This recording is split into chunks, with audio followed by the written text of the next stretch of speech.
that when a tzaddik would eat, everybody knows that the Gemara says that when we had the Beis Hamikdash, if a person committed a sin, the korbanot, the sacrifices in the Beis Hamikdash, would atone for these sins.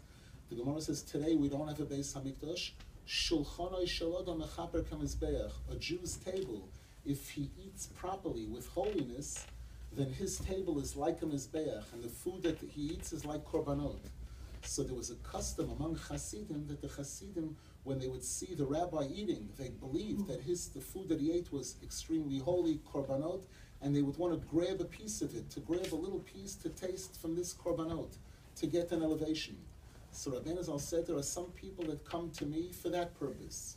There are other people that come to me to hear my Torah.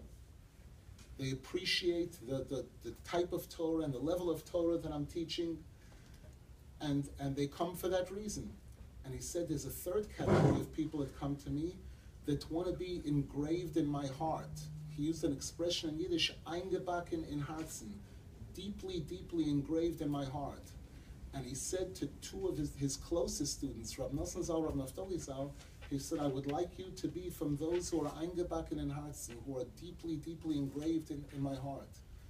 There are many people in today's times especially, Rav Nasan's teachings are going out to the world more than ever before. Yafutzu, there's hafatzah being done in 1,000 different ways.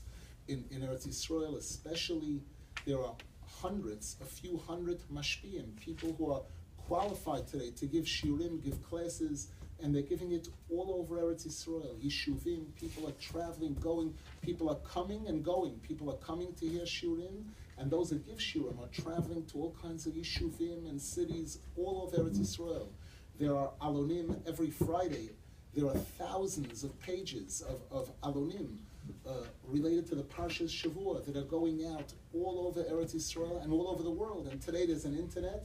Everything is on WhatsApp, on emails, that whoever wants signs up. They get it all over the world. And still there's an incredible bechira. There's an incredible choice that's left open to the person to choose, where do I want to be? What level of commitment am I ready to make? And each person, according to the level of commitment, that's going to define how much they take out of it. Very simple. Rav Nasan spoke about connecting to the tzaddik by learning his Torah, by fulfilling his advice. Rav Nasan spoke about tzedakah to the tzaddik. He was very specific about what it means to support anything related to the tzaddik. If there is a center like this, which was made for one reason only, it's got the label Breslev on it, and hundreds of Breslev books here, including other Sforim, and it has an opportunity for those that want to hear shiurim in English, in Hebrew, different ways. Each and every person, to the degree that they're part of it, coming to support the tefillot, the learning, the shiurim, and supporting it in whatever way a person can. A person who can give $10 and doesn't, because he thinks that it's a joke, it's an insult compared to somebody else who's giving 1,000, is making a terrible mistake, Things cannot be built, things can't be accomplished. The concept of a tzibur is tzadikim, beinonim, urishayim. You need every category. If the Rasha says that I'm ashamed of it because how can I be in a place of tzadikim? Then it's not prayer. It's not Torah. The Torah makes it perfectly clear that every person is needed and every person has to contribute in whatever way they can. There's no comparison at all whatsoever when there are 13 people coming to the minyan or 14 people. Rav Nasan teaches us that very clearly. Each person that comes multiplies the effectiveness of the tefillah, of the learning, and the Torah makes a statement. The Gemara says, Meisir oznoi mishmoya Torah gam tfilato to'eva, that a person who refuses, a person who turns away from learning Torah, Hashem says his tefillah is disgusting, it's despicable. And this is why there's such tremendous importance to learning before the praying, learning after the davening, and to being part of the shiurim, each person on his level, a person who learns on his own, a person who's capable and qualified to teach others, has a tremendous responsibility to share his knowledge. There are stories in Breslev where there were awesome, great rabbis in Poland. There's some of the top dayanim in Poland who became connected to Rabbeinu Zal through a shoemaker.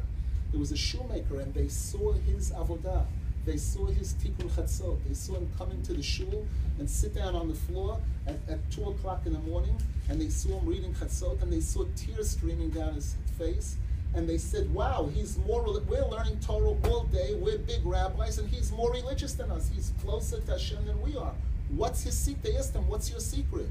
And he said, my secret is this tzaddik. I study the teachings of this tzaddik.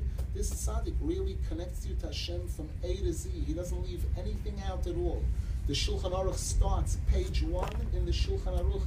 That's for all Jews. All Jews. Speaks about getting up in the middle of the night.